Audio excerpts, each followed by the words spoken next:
All right, so we've all been there. Felt our trousers a little bit tight around the middle at certain times of the year.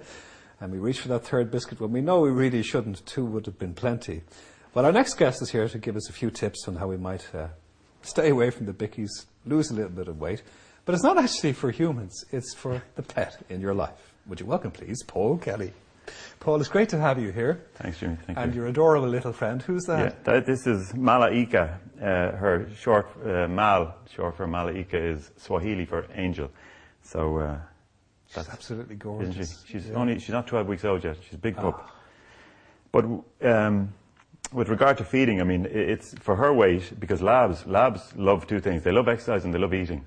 And it's now that I have to start feeding her sort of properly, just giving her what she requires, what she needs, not giving her treats all the time, because that just develops a habit, and the metabolism then of the body just starts to get into that mode as such. But you say not to give treats all the time. I mean, my own silly dog, she's not supposed to get anything at all except this boring biscuit all the time. I know, yeah.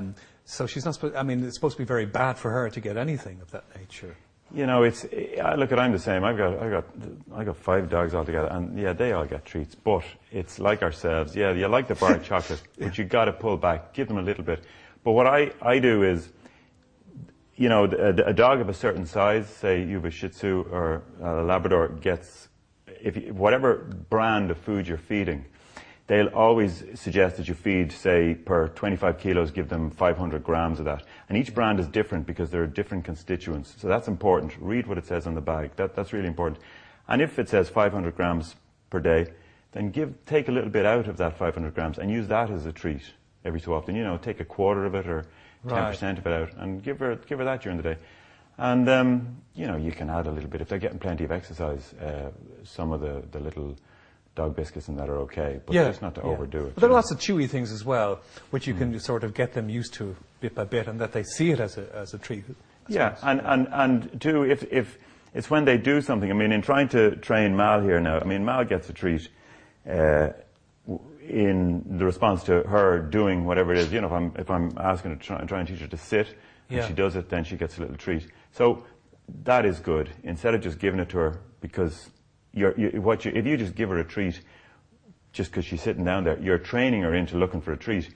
But if you say, you know, you ask her to come or sit or stay and she does it, then give her a treat. Yeah. And it's good. But I've seen loads of dogs getting the family leftovers on a daily basis, and they just bloat, don't they? They bloat because, you know, for you know, the likes of yourself and myself, I mean, we could leave a potato after dinner. That wouldn't be unusual. And to give that to the dog, I mean, and the Shih Tzu would eat it, but it'd be like you or me eating 5 or 6 potatoes, you know. It's one biscuit is just like for a 10-kilo dog. I mean, I'm 95 kilos or something. 10-kilo dog I give a biscuit to. That's like me eating 9 biscuits, you know. And if I did that every... Oh, baby. What's up, eh? So let's talk about exercise then for the pooches. I suppose it depends on the type of dog and the strength of the doggy and the size of paws, etc. Yeah, you know, puppies. I mean, Mal now, she gets exercises basically running around the kitchen is exercise for her, around the garden. She doesn't need. She's a baby, you know, and you know what it's like with teenagers now. They're asking them not to be you know, pumping iron and all this sort of thing. It's more regulated. And it's the same with the dogs. Yeah. It's important that they just take it easy and they have it, you know, running. Advice for a puppy her size. Around the garden is a lot of exercise a few times, and she'll tire herself out in that. Yeah. But again, you get like a Shih Tzu. A Shih Tzu could do 5 miles, no problem. An adult Shih Tzu would do it, no problem. And you know, if they're fit and they're able for it, fine. You know. I used to bring a dog years ago running with me on a daily basis, and it developed tendonitis. You know, I was the same. I had a Labrador, my first lab, and we used to run Dunleary Pier probably 4 nights a week or something like that, and he got arthritis. But it's like the footballers, and you know, a walk is okay, but running, it has the same effect as ourselves going running on the road. You know? I know when I go into the local pet shop for the food from my pooch, the thing is full of reptiles and snakes these days. What's going on here? You know, they're such a popular pet now. Okay, snakes. I suppose having a snake is a little bit like, and people will shoot me for this, but a bit like having a big goldfish, really, because they don't do an awful lot. But you get a bearded dragon. the reptile, the lizards, they can have such personality, you know. People say, how could they? But they do. I mean, I know one person comes in. This girl's going to chew my finger, but there's one girl comes in to me with a bearded dragon, and her German Shepherd will open the door of the beardie's little house, and the dragon will come out and sit on his head, and he'll go down there and sit in the kitchen on the floor in front of the telly. Another beardie will watch The Simpsons, loves when The Simpsons are on television. You know, and you were going to bring one in to show us, but it got... Yeah, it just isn't in the best of form. It was one of the girls who works with me, Orla, and it just wasn't in the best of form today, so we thought this might be a bit stressful for her, you know. But looking after them at home and all that, is that easy enough? You know, there's a cost element as well, because obviously you've got to buy the tank, and you've got to buy the heat mats, and the UV lights, and the infrared lights, and... Yeah. And you know, you've got to, you know, one thing that people find a little bit hard is you've got to feed the crickets to feed the lizard. So the crickets have to be well fed so that the crickets will, so that the lizards will, hey Mal, the lizards will feed off them. You know, they'll get the benefit. Yeah. And that can be a little bit put off. But they really are, they're great. They can be great personalities, and I must say I've really come to like them a lot.